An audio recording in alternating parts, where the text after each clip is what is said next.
بھائیو سوچو تھوڑی دیر کے لیے سوچو، وہ آقا وہ نبی ہم سے اتنی محبت کر گیا، وہ آقا وہ نبی ہم سے اتنی محبت کر گیا، اور میرے جوانوں بتاؤ کہ ہم نے اس نبی سے کتنی محبت کی۔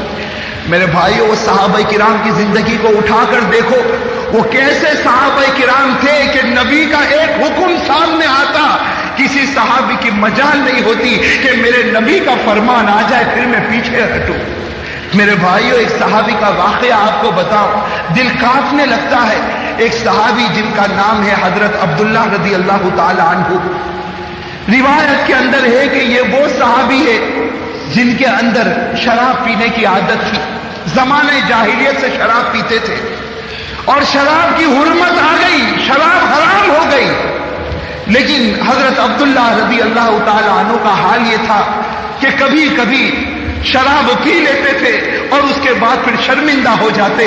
ہمارے نبی صلی اللہ علیہ وسلم جو سزا ہوتی وہ سزا بھی دیتے، اور پھر اس کے بعد شرمندہ ہوتے، اور ہمارے نبی صلی اللہ علیہ وسلم سے آ کر پیار اور محبت کی باتیں کرتے۔ میرے بھائیوں، حضرت عبداللہ رضی اللہ تعالی عنہ جن کا لقب ہمارے نبی صلی اللہ علیہ وسلم نے حمار دیا تھا، اور بڑے ہنسنے ہنسانے والے صحابی میں تھے۔ روایت کے اندر آتا کہ جب یہ مجلس میں آتے تو ہمارے نبی کے سامنے ایسی باتیں کرتے کہ ہمارے نبی مسکرانے لگتے، ہمارے نبی ہنسنے لگتے، اور ہمارے نبی بھی ان سے محبت کی باتیں کرتے۔ حضرت ابو موسیٰ اشعری رضی اللہ تعالیٰ عنہ فرماتے، ایک مرتبہ میں میرے نبی کے ساتھ گزر رہا تھا، اچانک میرے نبی ہنس پڑے۔ حضرت ابو موسیٰ فرماتے ہیں کہ میں نے پوچھا کہ اے نبی تمہیں ہنسنا کیوں آیا؟ کہا کہ مجھے میرے عبداللہ کی بات یاد آ گئی تو مجھے ہنسنا آ گیا، مجھے عبداللہ کی بات یاد آ گئی، مجھے ہنسنا آ گیا۔ میرے بھائیوں کیسے پیارے صحابی ہوں گے۔ روایت کے اندر ہے کہ ایک مرتبہ انہوں نے شراب پی لی، حضرت عبداللہ رضی اللہ تعالیٰ عنہ نے، ایک روایت کے مطابق انہوں نے شراب پی لی۔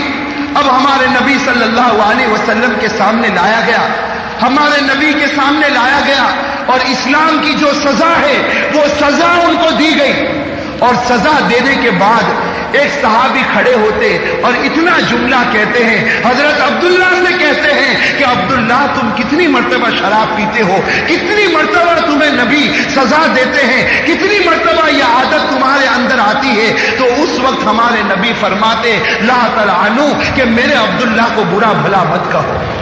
اللہ کے نبی کہتے لا تلعنوا، جو سزا دینی تھی میں نے اسلام کے مطابق دے دی، لیکن اب عبداللہ کو برا بھلا مت کہو۔ فواللہ ما علمت الا انه يحب الله ورسوله، مجھے تو صرف اتنا معلوم ہے کہ یہ اللہ اور اللہ کے رسول سے محبت کرتا ہے۔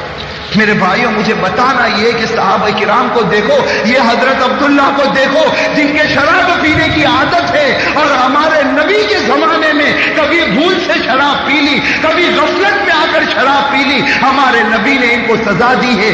روایت کے اندر آتا ہے کہ جس وقت حضرت عمر کا زمانہ آیا، جب عمر فاروق رضی اللہ تعالی عنہ امیر المؤمنین بنے، اور عمر فاروق کا جب زمانہ آیا اور رومیوں کے ساتھ مقابلہ کرنا تھا، تو حضرت عمر فاروق رضی اللہ تعالی عنہ نے ایک بڑے لشکر کو تیار کیا، اور اس لشکر کا کمانڈر اسی حضرت عبداللہ رضی اللہ تعالی عنہ کو بنایا۔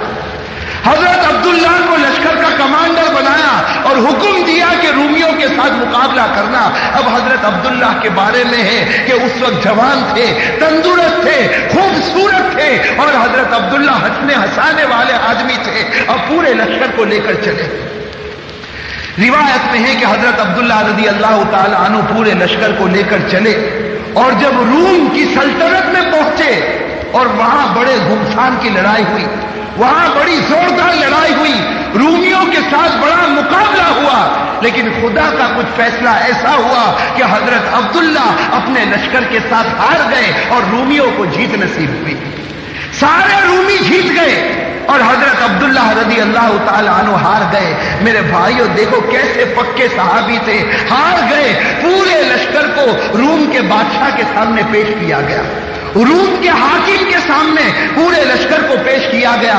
اب سب سے پہلے کمانڈر کو بلایا، حضرت عبداللہ کو بلایا۔ اب وہ رومی حاکم جانتا تھا کہ یہ مسلمانوں کا آج کمانڈر بن کر آیا ہے، اور اس کے اندر شراب پینے کی بھی عادت ہے، بڑا خوبصورت ہے، بڑا تندرست ہے۔ وہ رومی خلیفہ، وہ رومی حاکم سب جانتا تھا۔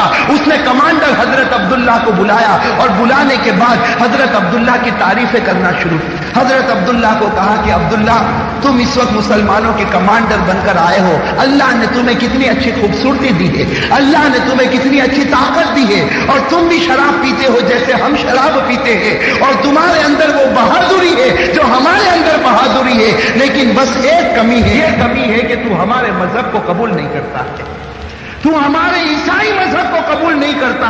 میرے بھائی اور روایت میں ہے حضرت عبداللہ کا چہرہ غصے کے مارے تل ملانے لگا اور اس وقت کہا، اے رومی کتے تو مجھ سے میرا مذہب چھیننا چاہتا ہے، اے رومی کتے تو مجھ سے میرا مذہب چھیننا چاہتا۔ اور اس وقت حضرت عبداللہ کہتے ہیں کہ دیکھ میں دنیا کی ہر چیز لٹا سکتا ہوں، لیکن میرے نبی نے جو اسلام لے کر آئے، میرا نبی جو میرا مذہب بنا کر گیا، اس مذہب کو میں نہیں چھوڑ سکتا۔ روایت میں ہے کہ وہ روم کے حاکم کو غصہ آیا، حکم دیا کہ اس کمانڈر کو، اس عبداللہ کو کسی کوٹھڑی کے اندر بند کر دو۔ چنانچہ روایت میں ہے کہ ایک چھوٹی سی کوٹھڑی تھی، اس کے اندر حضرت عبداللہ کو رکھ دیا گیا۔ 7 دن تک حضرت عبداللہ اس کمرے میں رہے، نہ پانی کا ایک قطرہ پہنچا، نہ کھانے کا ایک لقمہ پہنچا ہے۔ 7 دن کے بعد وہ روم کا حاکم کہتا ہے، مجھے یقین ہے کہ یہ کمانڈر مر چکا ہوگا، یہ کمانڈر ختم ہو گیا ہوگا، پورا کمرہ بدبو مارتا ہوگا، کمرے کو کھولو اور اس کی لاش کو باہر نکالو۔ وہ رومی حاکم کہتا ہے کہ جب دروازے کو کھولا گیا تو حضرت عبداللہ ویسے ہی بیٹھے ہوئے نظر آ رہے تھے، حضرت عبداللہ اسی کمرے میں بیٹھے ہوئے نظر آتے۔ وہ رومی حاکم ان کو باہر بلاتا، حضرت عبداللہ کے بدن میں کمزوری ہے، 7 دن سے کھانا نہیں کھایا، 7 دن سے پانی کا گھونٹ نہیں پیا۔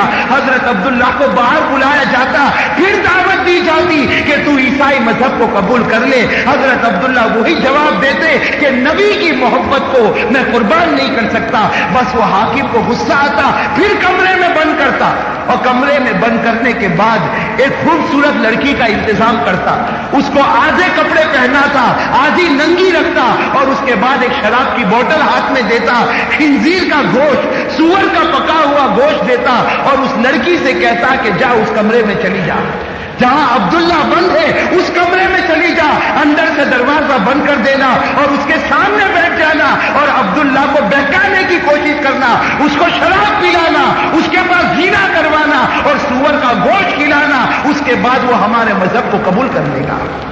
میرے بھائیو، اب امتحان کی کڑی آتی ہے۔ یہ صحابی تھے جن کے اندر پہلے شراب پینے کی عادت تھی، لیکن آج نبی کی محبت کا سودا تھا، آج اپنے ایمان کا امتحان تھا۔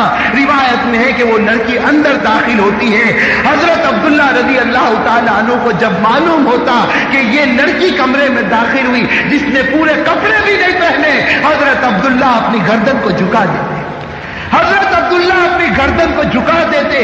روایت میں ہے کہ 3 دن تک وہ لڑکی اسی طرح بیٹھی رہی۔ 3 دن کے بعد اس لڑکی نے دروازے کو کھولا اور باہر نکل کر کہا، انہ لحجر، کہ اے حاکم تو نے مجھے جس کے پاس بھیجا وہ انسان نہیں، وہ تو کوئی پتھر کی مورتی معلوم ہوتی ہے، وہ کوئی پتھر کی مورتی معلوم ہوتی ہے کہ جب سے میں گئی ہوں اس نے چہرے کو نیچے کیا ہے تو اس نے اپنی گردن نہیں اٹھائی۔ اور پھر وہ لڑکی بڑا پیارا جملہ کہتی ہے، وہ لڑکی اس حاکم وقت سے کہتی ہے کہ جس پر یہ ایمان لایا میں نہیں جانتی وہ کون ہے، لیکن بڑا پکا ہے جس نے اس کی تربیت کی ہے، تو اسی ذات پر میں بھی ایمان کو قبول کر لیتی۔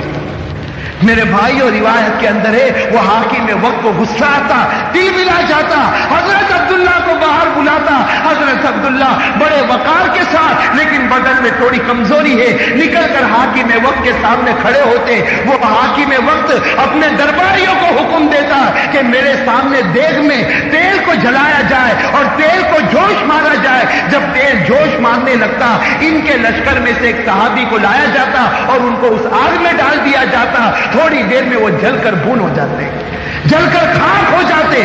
تو اس وقت وہ حاکم وقت کہتا ہے کہ عبداللہ تیرے ایک ساتھی کو تو ہم نے تیل میں پکا دیا، اگر تو میری بات نہیں مانے گا تو میں بھی تجھے تیل میں پکا دوں گا۔ میرے بھائیوں، قربان جائے حضرت عبداللہ پر رونے لگتے، آنکھوں سے